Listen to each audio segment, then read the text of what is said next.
What a milestone event we are getting prepared for. Just over 24 hours from now, live in Rotterdam, it will be Glory 100.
There will be fireworks tomorrow night at a horn in Rotterdam.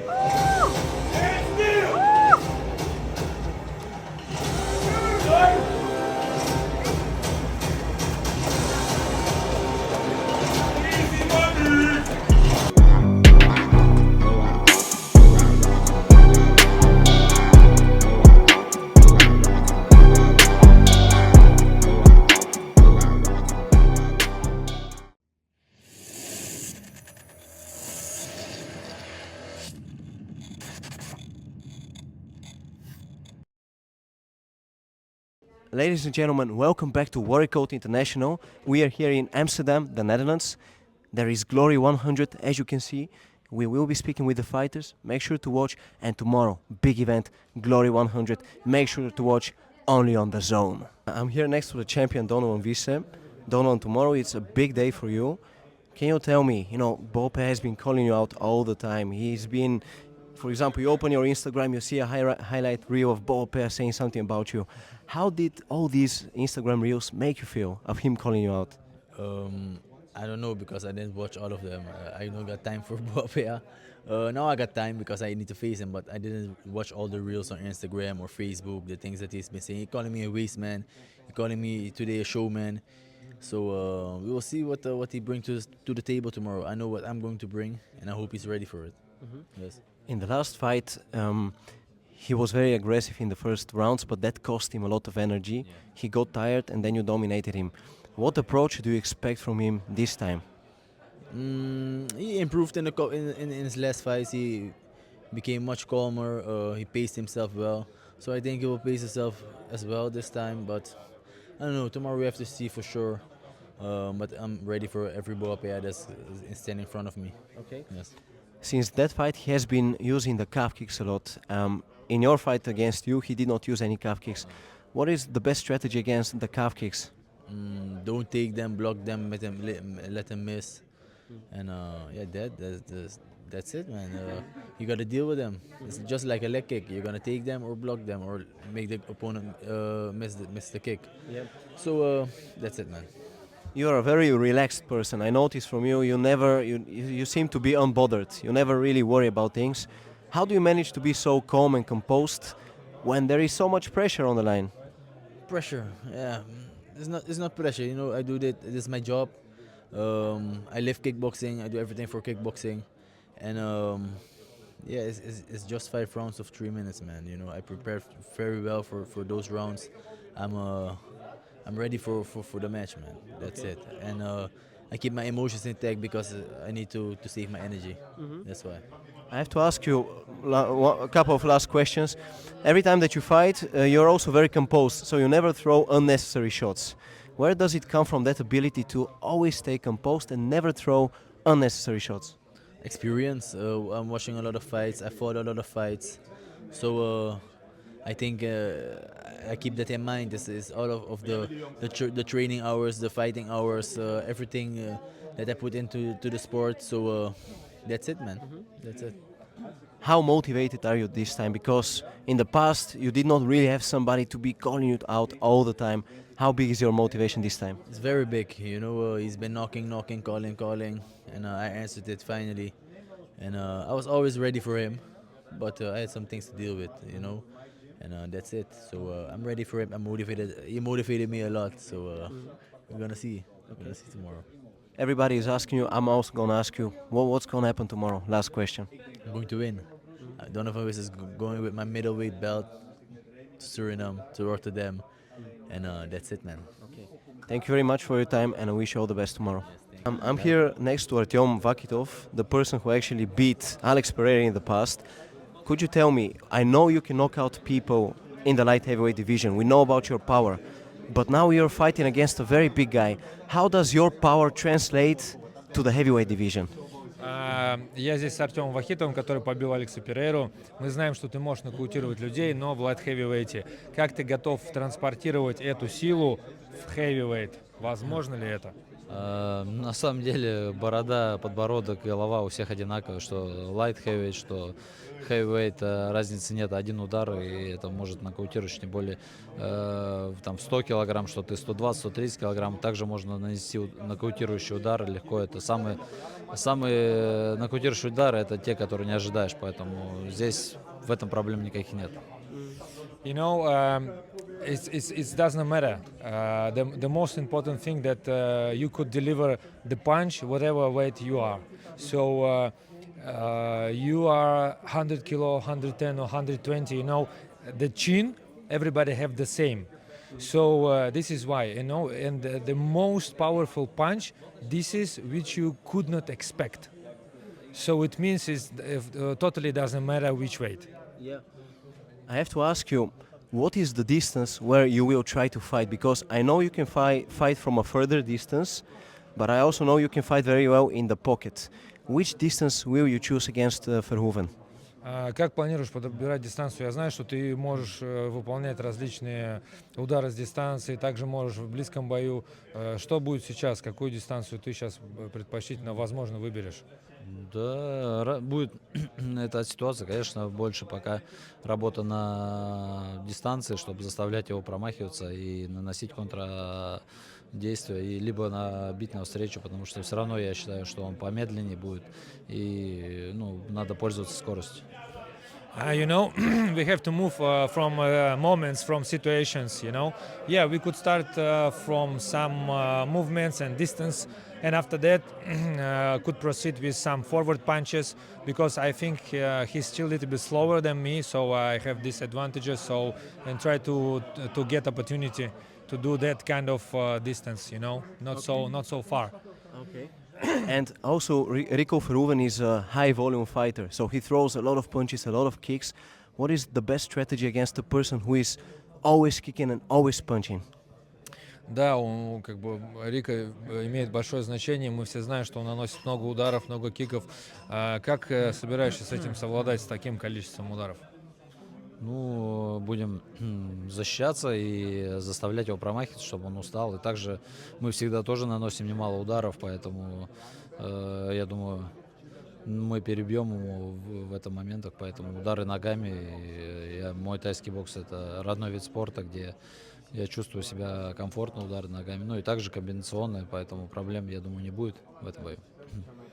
I think it's not a big issue with him, We just need to make him a little bit tired and might be let him miss his punches somehow, so it will make a little bit stress him, and for sure just continue to do protection, to do defenses, and Muay Thai is my origin kind of sport, and for me nothing new. to have that protections from the kicks from others from other strikes. So I think we just need to proceed to do our job, and we will figure it out. What I notice about you is you're very relaxed, very calm. You're never in a hurry. Even now here with the interviews, how do you manage to be so calm when tomorrow you're about to fight? Мы знаем, что ты всегда такой спокойный, расслабленный, не встревоженный. Что позволяет тебе это делать? И даже сейчас мы смотрим во время интервью, во время всего происходящего вокруг, ты продолжаешь быть и держать себя спокойно в руках. Да, когда делаешь все, что от тебя зависит, когда ты сделал все, весь процесс правильно, особенно подготовку, ну и отдался полностью, конечно, ты понимаешь, что тут уже как Господь решит, и верим в победу, верим в свои силы, и там, победим с Богом вперед только. You know, when you are really thinking and you know and you're sure that you really made your job really done, why you have to stress? And also, you know, the win still from the God, you know, and I did everything well, I prepared well.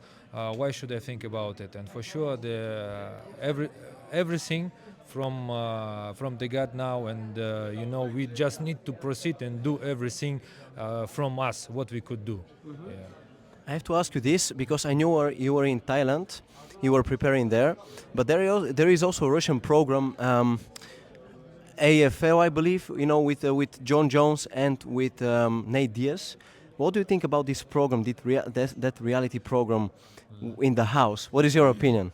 Я знаю, ты был в Таиланде, но также там параллельно идет программа Джон Джонса, Диаса, да. Что думаешь об этом происходящем? Ну, мы вообще никак не пересекаемся, мы вообще в разных местах находимся, и ну, это больше шоу, это больше там, не знаю, для кого. Я не смотрю такие шоу, передачи. Это даже не связано со спортом, а больше как, ну, как шоу, наверное. You know, we are in very different places, and I wasn't there. And you know, honestly, what I could say about it, it's something like mostly as a show. And even, you know, I never chasing the things like that, so it's something like I don't watch, and I really wasn't close to that. Last question for you. What I noticed is, even when I saw your fight against Pereira, both of the fights, you become way more relaxed as the fight is going. So in the beginning, maybe you're a bit more tight, maybe a bit more pressure, but then you reach a flow state and you become very relaxed. Why is that? Вот, например, из последних боев с Перейрой можно было заметить, что сначала ты был немножко сдержанный, немножко сжатый, а потом ты становишься, как бы ловишь волну и более еще расслабленно становишься. Что это такое? Как удается такого достигнуть?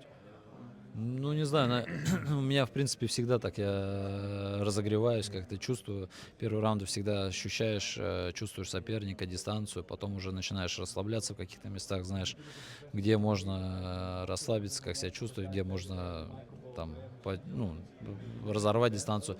В общем, это, наверное, любительская карьера, которая в любом случае в тайском боксе это оценивается всегда последние раунды, и также вот с первого раунда никогда не выкладывались, и вторые, третий, четвертый раунды там последующие наращивали силу, чтобы уже завершить бой, ну, явно, да, в наш пользу. You know, I could not explain it something like as something special, but we could mention it like I'm always starting and beginning my fights a little bit from warming up, and then I'm getting more better and better and more relaxed. And you know, also we need to understand that we have some moments and some movements in the fight where you could be relaxed and where you have to be focused. And you know, when fight is going round by round, for sure I'm catching that moments where I really can be relaxed and where I should be focused. And also I could not mention my amateur career because it gave me a lot. And you know, and especially from Muay Thai, it was always we had to breathe out fully in the end rounds, in the final rounds. So the first rounds is something like for warming up, and then we, you know, did our best in the last rounds. You know, maybe some like what I used to do. All right. Yeah. I want to thank you very much for your time. Also, thank you very much to the translator, and I wish you all the best. Thank you, man. You're facing a friend of yours, Colin George. You have trained together in the past. What did you see in his eyes today? He was fully focused, fully serious. I was the usual myself, just smiling, and I saw no reciprocation from him. So he is totally in the zone. Let's go. Can you tell me, if you look back at your victory against Rade Opocic, that was a spectacular victory. What is your own personal opinion? How did you perform on that night? I did what I was supposed to do. I won, and there was one hiccup where I dropped my guard while kicked, and he capitalized on it, overhand, and I didn't stumble, but for the audience, for the judges as well, they scored the whole round to him because of that. In the replay you see it as well. Most of the punches in that show, I blocked him, so he didn't even hit me that much, but this is a judges' sport, so if the judges are under the impression that he did, and that's the only improvement point for myself. Don't drop your guard, and don't even create a moment like that they can give the points to someone else. Yeah. And also in that fight, you knocked him out, but normally you're not known as a knockout fighter. You're known as a person who walks forward, pulls the pressure, is always in your face, but you knocked him out. Where did that power come from, and when did you develop that right hand? I've always had power, but I was never good in putting the power into the fist itself. And that is something I've trained this last half year in preparation for the tournament. And ever since the last fight in April till now, I even improved myself even more. So there's more power to show, more stamina to show more power. So it's going to be a beautiful show tomorrow. When you came to the organization, I remember you had to fight Levi Richters, and it was almost as if people were taking you as a joke. But now you're actually one of the most serious contenders. You are in phenomenal shape.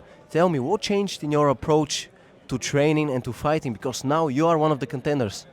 The first fight against Levi, I had an injury, I had surgery, so I was out of the running for 2 years. Trained for 2 or 3 months, and then I already had a fight. So it was really quick, and I wasn't at my best at all. It was short notice as well, so there was 1 week preparation. Yeah, what can you do in 1 week? With Leiduni, I had 2 months preparation, and I still wasn't that serious in the preparation, so I improved myself, but not by that much. Cookie was another short notice fight, so yet again, I wasn't where I was supposed to be. And then I wasn't content with myself. Like I had to flip the switch and take it very seriously. And I take strength and conditioning now. I have a real dedicated trainer for that. I have a real dedicated trainer just to pads every week. And taking things seriously, you see the results of it. Everything upgraded quickly. Yeah. I see the results. Colin George, he's very unorthodox. He will probably try to kick your calf. He throws these mid kicks. What is the best strategy against such a big guy like him? Beam, bam, boom, just punching. You have to work your way in, and then when you're there, you just have to work. You can't stay at his distance because that's his field and he will hurt me. I have to bring the fight to him at my distance. That's working inside. Do you think it would rather be a decision, a dominant decision for you, or do you think it could also be a knockout? The possibility is always there. Like I said, I've grown in power, I've grown in stamina, so the possibility is there. I'm not saying I'm aiming for it, but it would be better to finish the fight as soon as possible because there's a second fight after that, and you have to be prepared as well. So I'm not aiming for the knockout, but I would be very happy with a knockout. Yes. And what are you, let's say you win the first fight, what are you planning to do between the fights?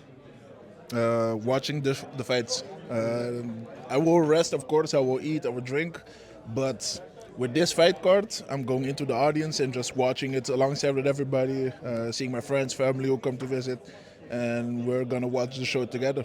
All right. What is your mental routine? You're fighting tomorrow. What will you do in order to be mentally prepared in these last hours? Do you have like a special routine or something? chilling. There's nothing special. It's fighting. I've done it ever since I was 13 years old, so that's 20 years now. I know how to flip the switch. I know how to fight. There's no preparation for fighting. It's just action. And if you were to hand me a glove now and I say let's go, then don't have to prepare as far as just going. Well, you have a very, very high-level opponent. I wish you all the best tomorrow, and possibly we will speak next week, I think. Of course. Thank you. Next to me is Michael Boapeah, the hungriest fighter I've ever met in my life. Can you tell me, Michael, one day before the fight, what are the emotions? How do you feel at the moment? I feel fire in myself, but all the fire I have to leave for tomorrow. Just now I'm just cool. I'm gonna enjoy food. I can finally eat normal again. So I'm just cool, man. I can't wait for tomorrow. All the hard work is done. You know, I did everything what I have to do, so I feel good, man. I saw an interview with you and Mark Schaaf, and you were explaining that every training session at ARJ, the gym where you train, is so exhausting that it's not even comparable to the fight. It's way more difficult. Can you tell me what do you train there? Why is it so heavy? I think I'm not gonna like give it all, you know. That's something for my trainer, but I think he likes always search for people to break, you know. Everybody has a breaking point, you know, and he always search for that, and it's normal. Maybe in the beginning you break, you cover yourself again, and then you break again. But every time you break, you get more mentally strong. And after a couple of years, you don't break anymore, bro. You're just like, I've been through this more than 100 times, you know. So you're almost laughing when you're going through the pain, going through the struggle. So I think that makes you so mentally strong. When you have a fight and it's hard, you think, I've done this before, you know. I'm not going to break. I'm going to give my everything till the bell goes. So I think that, man. Okay. Yeah.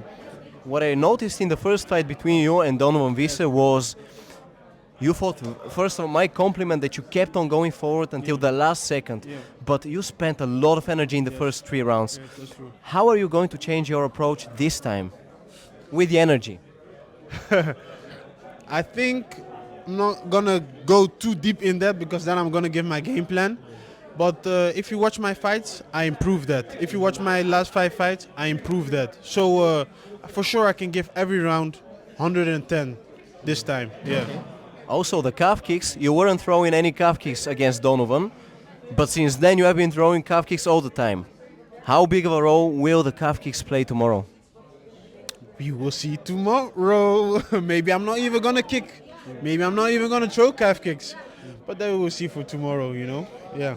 What is very interesting is you fought at light heavyweights, you dominated Elbuni and Latescu, now you're moving down again. These changes in your body, what kind of impact do they have on you? If you do the right way, not a lot. You know, the weight cut is harder than the weight cut in the light heavyweight, but I work with professionals, you know. I work really with professionals who are so crazy deep in the food that I know, okay, if I eat this, this, and this, and this, in a couple of hours I'm the same Michael in the light heavyweight, you know. So of course it's hard. You have to be disciplined to do it, to follow it. But as I said, I work with professionals. A big shout out to Andrew, because he really helps me, man. And that's why I can go light heavyweight, I can go middleweight, maybe later I even go heavyweight, you know, and still have abs and still feel strong. So big thank you to my nutritionist. Yeah. I also know that your father is your biggest fan. Can you tell me, imagine if you win the title tomorrow, how would that feel for your father?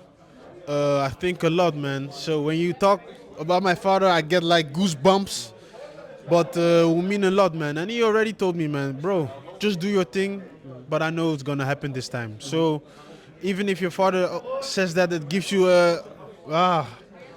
it gives you so much fire. But tomorrow I will show, and I know I'm visualizing it every day in the shower, when I'm brushing my teeth, everything that I do, I won the fight, I have the belt here on my shoulder, FaceTiming my father and saying, Papa, I did it. Okay. So Very powerful. Last question for you and then we finish. You're in a very good position in your life. You're 25 years old, you're fighting for the title tomorrow, you've been doing it very, very well here at Glory. but you had a very difficult past. When you were a child, your father had to work very much. You know, it wasn't easy for you. What would you say to a little kid who also comes from such a background and looks up to you? What is your piece of advice for such a kid? If I can do it, everybody can do it. And of course, you have to be mentally strong also, because in that path you have a lot of, how can you say, things that you think, oh, I don't think if it's gonna happen or not gonna happen. But the belief in yourself has to be so big.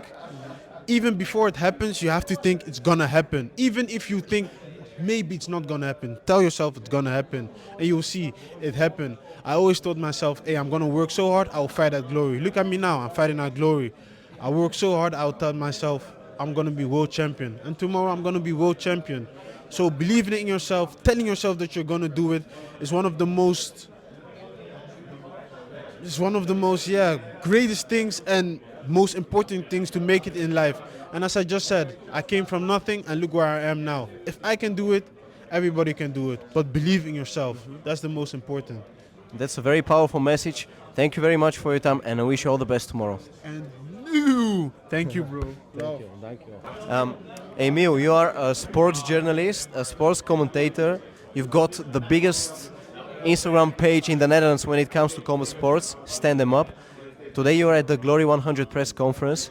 Can you tell me, Artem Vakhitov versus Nico Horta, how big of a deal is the weight difference in this one? Obviously, it's a big difference because I think it was 22 kilos. That's about 50 pounds. It is a big difference, but I do think that if somebody in kickboxing can overcome it, it would be Artem Vakhitov. He's very technically sound, so honestly, I do expect him to win. Why do you expect Vakhitov to win? He's different, very technical. The cardio is there. Smart fighter. I know the team as well. And, he's been a champion for a long time at Glory as well. And Rico is getting a bit older. I'm not sure if the chin is 100% there anymore. So I think that it's Vakhitov's time. All right. But do you think that Vakhitov's power, he can knock out people at light heavyweight, but does this power translate to heavyweight? I mean, even at light heavyweight, he didn't really knock out people, but I think that the power will be big enough for Rico to take him seriously, not try and walk through him. So that's why I'm mentioning the power. I think it will be there. I don't think a knockout will be there, but it will be enough to get respect from Rico. And if you were Vakhitov, from which distance would you fight? Would you fight in the pocket? Would you try to fight from further away? What's the best distance for Vakhitov? I would say the best distance is probably just inside the boxing range where he can't kick you, where he can't use the low kicks. And I think it's important to always put on the pressure, like you've seen with Usyk versus Fury. When Usyk, even though he was a smaller guy, he was pressuring Fury, he was having success. But when he was chilling out more, he was getting countered a lot. So I think that for Artem, it's important to keep it close and really pressure Rico. Okay. And if you look at Donovan Wisse versus Michael Boapeah, very hungry, motivated, eager to win. And then you got Wisse, who is very experienced, perfect technique. Who would you give the advantage to in this fight? I mean, the experience advantage is obviously goes to Wisse. I think the hunger advantage goes to Boapeah. I think it's honestly a 50-50 fight. I know that Wisse is a big favorite, but I disagree. I would say this is a pretty close fight. And it could go either way. I expect a barn burner for sure. Okay. If we look at Tariq Khababis and Masloboyev, they have faced each other already. It was a competitive fight, the first one. Who would you give the advantage to in this one? I'm going with the favorite right now, which is Tariq. I think that he is, at this point, he's younger. He is in the best shape of his life. I don't know if you've seen it, but he's still a bit chubby, but much better. I think that at this point, Sergey is just a bit too old, 38 years of age. He's not the youngest anymore, so I got Tariq. Yeah. Also, Tariq has been working a lot with the calf kicks recently, something which he wasn't doing in the past. How important will these calf kicks be for Tariq tomorrow night? I don't know if it's going to be necessarily the calf kicks. I mean, obviously he'll use them and he'll hurt Sergey, but it's more of the boxing that he uses. It's always a problem, the pressure he uses. And I think that's going to be too much for Sergey, I don't think the cardio can hold up anymore. Okay. Last question for you. I know you were in France in the past at a UFC event. There is a picture of you with Michael Bisping and the person taking the picture was Merab Dvalishvili. Can you tell me, can you describe that experience of meeting all those people back then? It was crazy because I was just at a fighter hotel doing content, and all of a sudden I'm hearing someone say, Robbie Lawler's playing ping pong.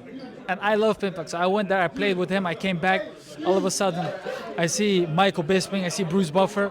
I'm like, hey, who can take a picture of me and Michael Bisping? All of a sudden, Merab's like, yeah, give me the picture, phone, I'll do it. But the funny thing is, 2 minutes later, a friend of mine, a colleague of mine, he asked for a picture with Merab, and he said something like, hey, what's wrong with your nose?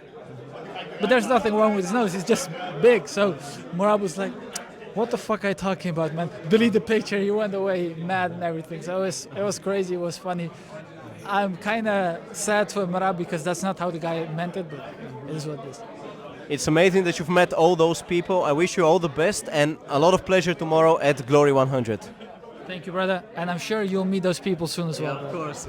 Next to me is the kickboxing legend Remy Bonjasky. Remy, you are just here in attendance watching the press conference of Glory 100. Vakhitov against Rico Verhoeven. How important will the weight difference be in this one? What do you think? Well, I think the weight difference will be significant, big, but it will be important. But still, on the other hand, Vakhitov gave a good comment on, Usyk fighting against other fighters that were a lot heavier than he was. So at the end, you need to fight, but still, it does matter because I fought a lot of fighters that were a lot heavier than I was. If they can fight, if they're technical and they have the fighter skills, then it matters. It really matters. But if it's not, I fought against a guy that was more than 60 kilo heavier than I was. He didn't have the skills, so I knocked him out. But if you fight against a heavier guy like, let's say, Sammy Shield, that is 30 kilos heavier than I was, then it does matter. So I think it will matter for tomorrow. Okay. And if you were Artem Vakhitov, what distance would you choose to fight? Would you fight in the pockets? Would you fight from a further distance? What would you do yourself? No, not from a distance. I'm sorry, not in the pocket, because he's a lot heavier. You have to step in and out, be quicker, be faster, and not stay close to him. So that's why he needs to move around, and that's what his tactic needs to be. And if we look at Donovan Wisse and Michael Boapeah, Wisse has not been very active recently. His last fight was in October, but Boapeah has been very, very active. What do you think? What's gonna win, Boapeah's hunger or Wisse's experience? Well, I think they are both hungry to fight this fight. I hope they will show up in a good manner and show the people that these are the best fighters in middleweight because they are so good, so technical. Like Michael Boapeah, he made a tremendous steps in the last couple of years because let's say 3-4 years ago he was not there yet, and the last couple of years he's been growing like hell. But Donovan Wisse has been there for a couple of years already, and he's strong, his condition is good, he's very technical. So, and he had fought already the last couple of years the 5 rounds, and that is so important. The 5 rounds. What is he gonna do, Boapeah, in the 5 rounds? That I think is gonna be the most important thing. But in the first fight between these two fighters, Boapeah was very aggressive from the very first second, and that cost him a lot of energy. What would you advise Boapeah this time? What should he do with his energy? I think he needs a good energy management. I think because if you look at the fight, if you have the first round and you make, let's say, 300 punches and kicks, that's okay to win the fight, maybe if the other one makes 200. But you just have to make more actions than the other one. You do not have to make 1,000 points to win from someone who will make only 100 points. You understand? So it's just a slight advantage you need to win the fight, and not, let's say, 1,000 more punches or 1,000 more points. Yeah. And as a person who has been there, who has done that, as a K1 legend, we can say, How does it feel for you when you are sitting here and you see these young fighters? Do you sometimes feel like, hey, I also want to be there, I also want to fight again? No, my time is past. And if you look at all these, great fighters, it's that time now. I've done my thing. I have my legacy. But if other fighters are fighting and they're doing a good job, then it's good for them. And for me, I'm a spectator. I love the sport. I'm still having the passion of the sport. So no more place for me inside the ring. Okay. Last question for me. Imagine that you look at those fighters. What would you advise them? Because now it's the day before the fight. What is your piece of advice for them so that they stay relaxed? What would you advise them? What should they do on the day before the fight and on the day of the fight? Well, the day before the fight, I was just relaxed. Let's sleep a lot, rest a lot. And the day from the fight, just being with your team will relax you. The guys that surrounding you, they are so great for you in your preparation, and they will keep you calm until the fight is there. And that's my advice with them: stay with your team, watch a movie, or listen to good music that will relax you, and that's it. There is nothing you can do because the fight is going to be there. You're going to be nervous. There's going to be some stress, and you need the stress before the fight. Because if you do not have the stress, then it's going to be tough for you because you need a little bit of stress because stress keep you sharp before the fight. Yes. You said the last question. that was the last question. I want to thank you for your time and I wish you a lot of pleasure watching Glory 100. Thanks, man. Good job. Keep watching it. Keep watching Warrior Code International because Teodor is doing a good job, a great job. So let's go, man. Awesome. Het leven zit vol uitdagingen. Vechtsport helpt jou daarmee om te gaan. Het geeft veel zelfvertrouwen en leert je te beheersen. En het is vooral gezond en leuk. Samen met het Jeugdfonds Sport en Cultuur maken wij vechtsport toegankelijk voor iedereen.